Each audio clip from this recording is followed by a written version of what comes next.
Prehistoric city discovered in the desert, Oregon, 1909. The edge of Coachella Valley, California. Most important archaeological discovery. Ruins of prehistoric city containing 700 to 1,000 well-preserved stone houses. Well, excuse me. Whole family's been battling cold. It's been a horribly long winter here. Snow and all the way until March, almost April, is unheard of. I'm sure everyone's been having a long winter as well. It's been a hard one for the U.S. So I apologize for my coughing. Where was I? Well-paved streets, strange earthenware. Los Angeles, California, March 16th. In the San Joaquino Mountains near the edge of Coachella Valley, BP Bond of Long Beach has just made California's most important archaeological discovery, and one that will be of worldwide interest. While rambling up his while rambling up from his desert land claim, he found the ruins of a prehistoric city containing 700 to 1,000 well-preserved stone houses. Evidences of well-paved streets, strange earthenware of fine type scattered about, and the general aspect of the place shows that it was no mean community, but savored of civilization.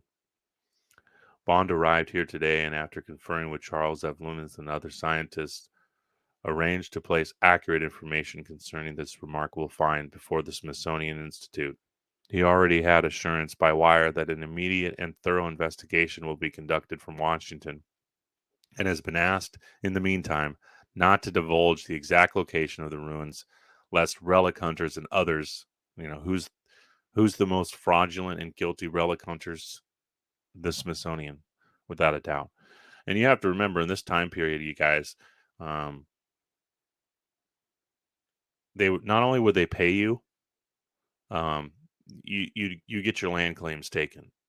So it's you better fess up. And if the money wasn't enough for you to tell everybody what was going on, well, then they just come steal your land. So it was incredibly hard. Um, thank goodness through the delay of getting these people from Washington. You can imagine what kind of that journey would take. A week or longer, and the communication between him and the people in the city, and the city with Washington, that could take time. So because of that, we have the blessing of these articles. Those time frames don't exist today. The Smithsonian can be on the ground, but the Smithsonian's in every country, everywhere. They go. These three-letter agencies exist everywhere. Um, and I'm sure there's some good and some bad there, and they definitely do a lot of preserving. But in the 1800s, let me tell you what, they weren't the preserving they were doing wasn't for the public viewing. So he was asked not to divulge the exact location of the ruins, lest relic hunters and others strip them of probable valuables. Yeah, because the Smithsonian's going to come and take everything away, and you're never going to see it. And I have several articles I've covered before, and if you haven't seen my series with Karimo, um, he's working on part 8 right now, and video 7 I'll be posting sometime this week.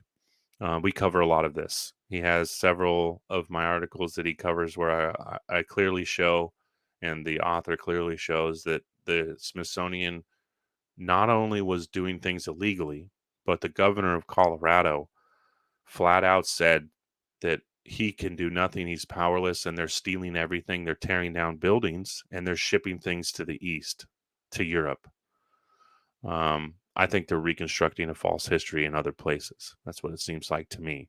It's been proven that the mummies that have ended up in Egypt have come from the Americas. There's been a lot of um, odd conjunctions there. And to have articles in the 1800s suggesting that that's exactly what they were doing. He states the Silent City lies within 15 miles of Indio and not over 5 miles from the old Los Angeles Yuma Road.